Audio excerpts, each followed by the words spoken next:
चंद में दुई तारा मोरी घुइया, चंद में दुई तारा मोरी घुइया, चंद में दुई तारा मोरी घुइया।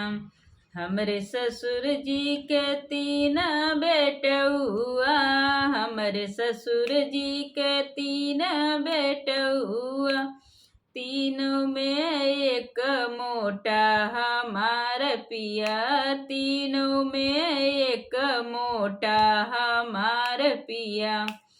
चंद में दुई तारा मोरी घुइया, चंद में दुई तारा मोरी घुइया, चंद में दुई तारा मोरी घुइया, चंद में दुई तारा मोरी घुइया, चंद में दुई तारा मोरी घुइया।